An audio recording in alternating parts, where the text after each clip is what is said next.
Hello and welcome. I am Deji Badimasi. Early this week, the entire country was gripped by a dramatic political event now in Rivers State as the governor of the state, Siminalayi Fubara, and his political godfather, the FCT minister Nyesom Wike, engaged in a battle of control over the oil-rich state. Now, things took a dramatic turn when the State House of Assembly was bombed and 24 lawmakers in the House of Assembly allegedly loyal to Wike attempted to impeach the governor, prompting him to march on the State House of Assembly now with his band of supporters. Wike has now broken his silence on the political turmoil, saying it's a matter of political relevance and a party affair. He made the comments during a visit by a delegation of South-South leaders to Abuja on Tuesday, which is the first time, of course, the former governor of Rivers State would be speaking publicly on the ongoing political crisis in that South-South state. Now, just before that meeting with a delegation of the South-South, President Bola Tinubu met with Wike and Fubara to try and resolve the crisis. This is what the Bauchi State Governor, who's also the chairman of the PDP Governors Forum and was at that meeting, had to say after the meeting took place. We had a closed session, if you recall, members of the press, where a very serious national issue was discussed that has security implication. That is the problem emerging in Rivers. The president, in his usual leadership position, intervened, and then it would appear there will be peace in that respect.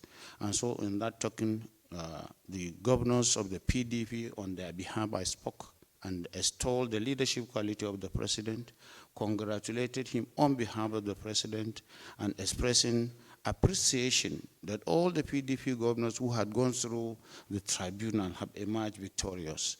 We know that is leadership. There was professionalism in the conduct and the way and manner the judiciary is working under his leadership. And he has shown that he is a president for everybody, a president for PDP, a president for APC. By intervening today and bringing succor and solace to the people of Rivers and Nigeria, and making sure he did not use his big hammer and biro to extricate us, to emasculate us as opposition. We found this to be very good, and going forward, we charge that we pledge that we are going to work with him to bring good governance to the people of Nigeria. Well, joining me now to discuss this further is Alistair Wilcox, who is a political and financial affairs analyst. Alistair, thank you very much for joining us on the program. This is your state, Rivers State, and give me your take on what is going on there, because you never would expect that at this time of the day, just very early in the day, the governor would be having issues with his political godfather. Digi, thank you very much. Like you said, because I'm involved, being somebody that they say I'm from Rivers State, even though right now I'm a Lagosian. I've been loaned.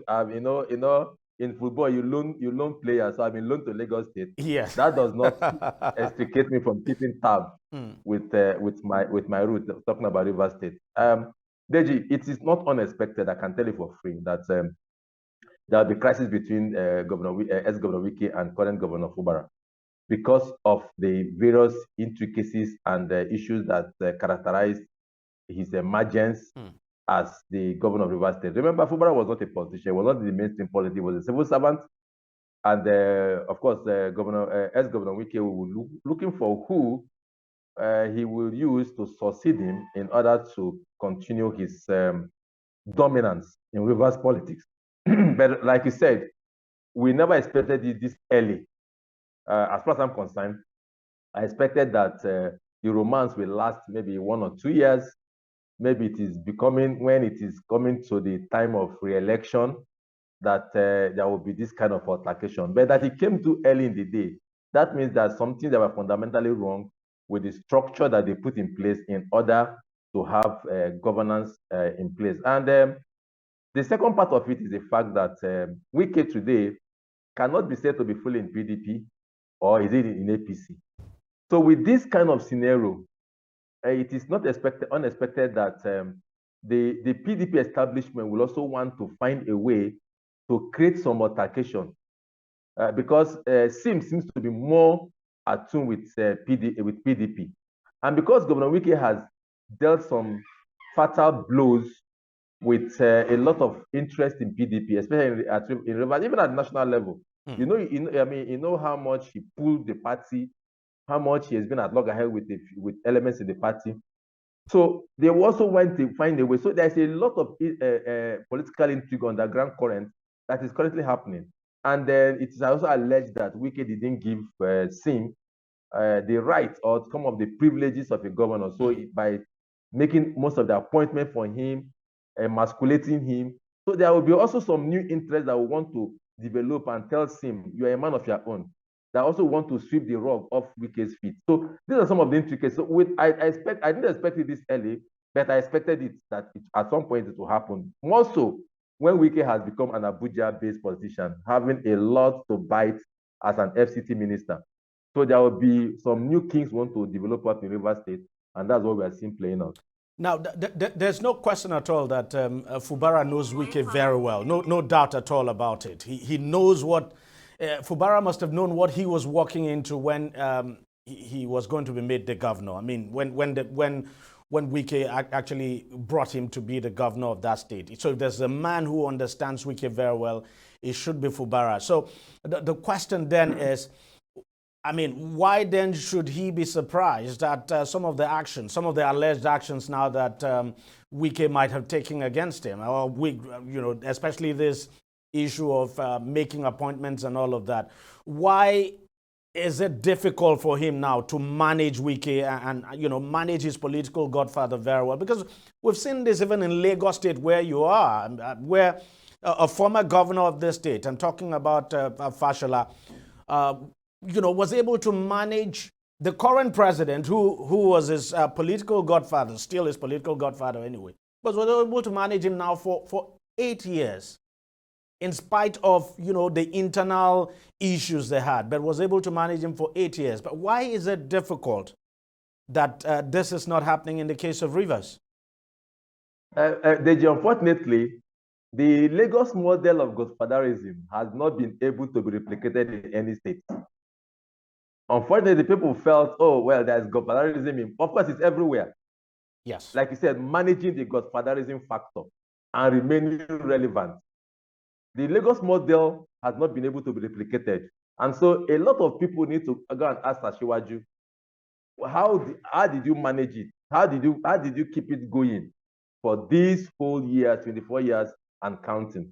See, Deji, if you know what happened in Abia, remember the Abia model? Yes. When Oji brought in Theodore Oji, Oji brought in Oji, to the point that Oji was sworn in on the 27th of May instead of 29th, just to protect, that is, Carlo went all out for Theodore Oji. But barely a year into their romance, see, when money is involved, when power and money is involved, I tell you, it's a spirit that can defy every form of a logic, every form of, every agreement, everything when money is involved. Remember the Ngige and the Ngige case in Anambra? Yes, and Chris Fubara.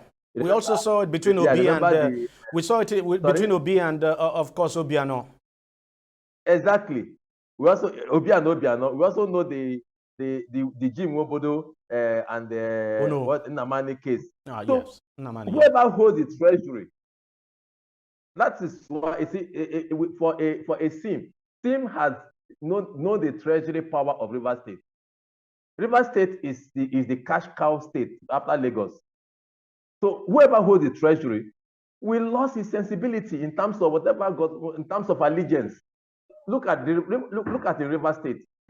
Amechi Fela with Peter Odile, Wike Fela with Amechi. So you expect Sim to remain loyal to Wike? It's not. It's something that cannot hold for too long. But my own issue is that it came too early. Absolutely. And with all that has transpired, even when with the emergence of Sim, Wike ended up stepping on some other toes. So many. Most of the notable names in PDP were bruised. Most of the notable names in PDP were bruised. Most, even at the state level and at the national level, because he needed to keep his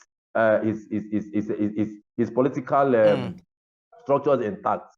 And so you then expect that people will not go to sin. Politics is a dangerous thing. And in Rivers State, since 1999, sorry, when money has now become the political language, when you can buy every loyalty you can afford to buy, when there is no more honor, that honor that I know the Rivers man used to have. Peter Odele did a lot to infiltrate the Rivers values and establishment with money politics. And so when seeing that happen, everybody's now after what I mean what I will get. Now, do you think? Has been very poor, even though it has been there. It seems one-sided. But the grand development that we know Rivers State to be has not been there because everybody needs to get what you want to cut out of the system. Let me ask you, what difference do you think the intervention of the president and the PDP governors now would make? Do you think they'll be able to resolve this? Wike has said this is a political party affair, but you think the intervention of the president would make any difference at all? I would think that the intervention of the president would make a better difference than that of the PDP. Because the PDP and Wike are not in the best of relationships. Wike is, well, a lot of people say he's PDP in the daytime, APC in the night, or vice versa. So for now, Wike is playing the double agent of PDP APC. So, and then because of what he has done to the PDP establishment at the national level, even at the state level, the PDP will not want to give Wike, I'm sure they will not want to give Wike a soft landing. They will want to get a pound of flesh, especially at the state level. There are so many interests, there are so many people talking of Secondus, Uche Secondus, and all those other people that he has bruised. They will not want, if with the intervention, Wike will lose out. But I think the president intervention will be better because he will look at it as a finale role and look for a middle course approach for somebody for the both parties. So there'll be peace. I'm sure the president is more interested in peace in Rivers because any crisis that continues in Rivers State, like this kind of crisis now, it will bring us back to the time of militancy, insurgency, whatever, cultism, and all. It will bring it back to Rivers State. And if that happens, of course, you know what happened to the treasury. So the president will be more interested in maintaining peace in Rivers State, while the PDP, as it constitutes today, will be more interested in taking their pound of flesh from Wike. If there is a way they will pull up all the feathers from Wike, they will do it. The PDP will do it. Because Wike has been very, very brutal with respect to the PDP. And so if there's any way they want to get a pound of flesh from him, they will do it. So I think the best option, and for the interest of the Rivers people and for Rivers State, is for the president to intervene. The president will intervene as a father, he will intervene as a leader, he will intervene as somebody that wants peace, so that he will not have crisis in his hand, but not the PDP. The PDP will want crisis so that Wike's ego will be deflated. And for me, that will not augur well for the Rivers people. But when you look at it, it would appear as if the governor, who had all this while been very taciturn, doesn't really speak as such, especially in public. It would appear the governor has tasted blood, and you think he's going to stop at this? You think he's going to settle? He's going to settle for any kind of political settlement, if you like, or you think he's going to go for the broke and try to dislodge Wike's stronghold on that state? Well, it depends on the war chest he has in terms of the kind of support he can garner. Yes, at this point, he can garner a lot of support, especially now. He will garner a support from various segments of Rivers of the Rivers strata. For instance, he will get the full support of the riverine communities in Rivers State, because this is the first time a riverine man is becoming the governor. Rivers State is divided between upland and riverine. So since 1999, this is the first time a riverine is coming up. So the riverine community will support him fully, will give them their full backing. Now, the political structure of the PDP that Wike have offended, that have gone irrelevant, will also rise up to give him that, to give it a backing. Then the traditional institutions, look, the traditional institutions, like I said, Wike did a lot of, he's a good governor, I give it to him, in terms of development of Port Harcourt and Obiakpo local government and a few other places. But again, he touched on the leg of so many, especially the traditional institutions. I'm not sure they've forgiven him. So they also, some of them too also want to wake up. So that's why I say, depending on the war chest that Fubara can garner. If he can garner enough war chest to make Wike irrelevant, he will go for the broke. But I don't know the arrangement, because right now, I tell you, Fubara is not, Fubara might just be the bed dancing on the road, but the drummers might be somewhere. Now the drummers will come out and say, we are the one beating the drum. Because Rivers is not Lagos, sincerely. And the way Rivers politics is structured is that whoever controls the treasury holds the power. Now you can buy enough. You can buy enough friends. You can buy enough loyalty. You can do whatever thing you like. And moreover, these two men, they know themselves. They know their secrets. Remember how Wike protected Fubara against the EFCC when there was supposed to be a probe of Wike's activity. In fact, Fubara was to be arrested. Fubara is not a politician. So right now, he has tasted power, and he will have enough people that will prop him up, that will defend. Look at the crowd he took to the assembly that day. A normal Fubara cannot have tried it. But look at the crowd he took along to the, some of them waving the INC flag, the national flag. So there will now be a clear-cut support between the Riverine and the upland, and then between those political folks that Wike has hurt, has offended, that will want to take a part of their play. And that's why I said the best option is for the president to really intervene, call both men into the room, and then resolve the issue amicably. The only thing, what will happen in this point might be that, okay, president will just tell Wike, concentrate in Abuja, leave Fubara and give him a bit of slack, because it is alleged, I didn't know the commissioners, that Wike ended up doing all the appointment for Fubara. Yes. And in that wise, nobody, that kind of relationship cannot last for whatever you are, even if they swore an oath. After all, in Gigi and the Uba family, they swore all kinds of oaths. Did they never break the oath? So even if whatever they swore, they must have sworn with each other. At that point, when you have to, when the man will just be like, let's take a very short break. We're going to come back. There's something I wanted us to talk about, this issue of Godfather and their godson. Why is it that, these relationships don't last? So we'll take a short break and we'll be right back.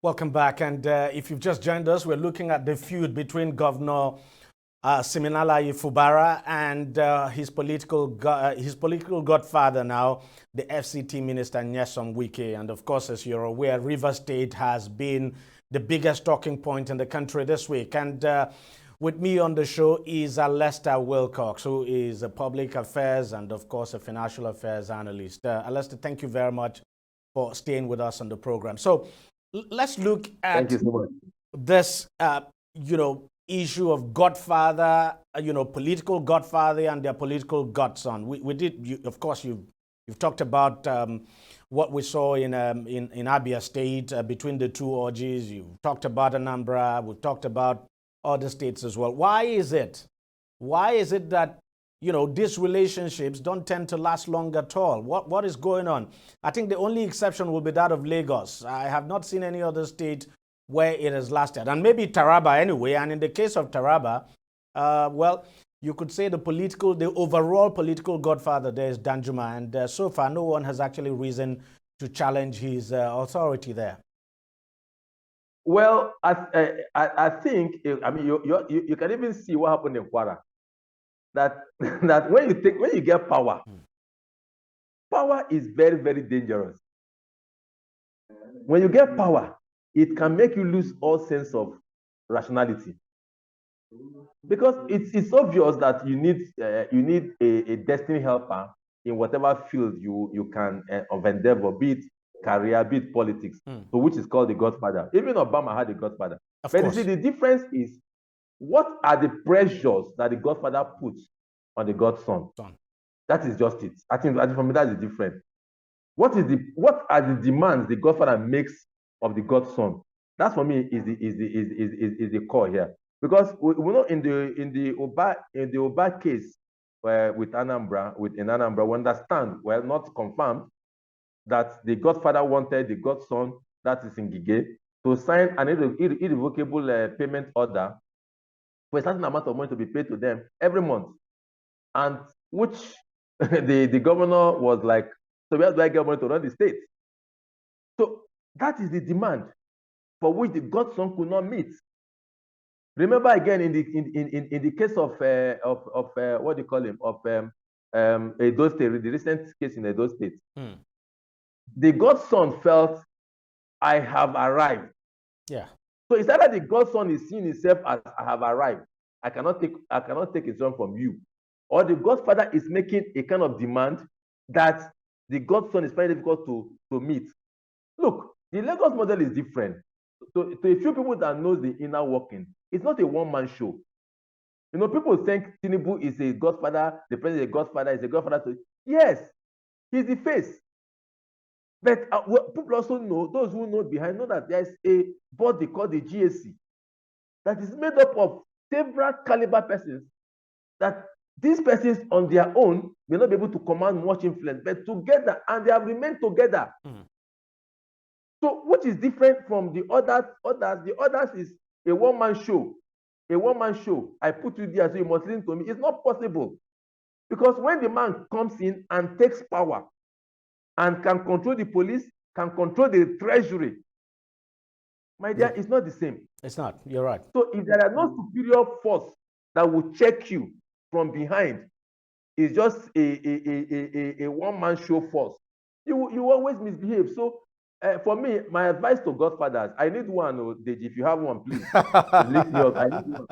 But my advice to Godfathers is, when you get a Godson, be a Godson. Mold them, bring them up to be who you want them to be. Teach them, tutor them, and leave them. Only come in occasionally. Look, just like what Mandela did. Late Mandela said, don't come for me. No, don't come to me. I will come when I need you. So if you have that mindset, go away. Leave him to do his job. But and then command that respect that, yes, I am somebody that you can defer to when you have crisis. Then I'll help you solve it. All right. That is what a Godfather should be doing. And Godsons, if you know, Godsons, I beg, if you give me one, I will take. If you know you cannot be loyal, exactly, don't go into it. Keep your honor intact. And when it is becoming conflictual, please step aside in order not to create crisis for your people and for the entire system. Lester Wilcox, political and financial affairs analyst, thank you very much for joining us on the program, and thank you for your thoughts there. It's always my pleasure, anytime. I feel so bruised about Rivers State, but I hope we'll come out of it stronger. Yeah, I hope so as well. Thank you very much. Well, that's how much we can take on the program. I'll see you again some other time.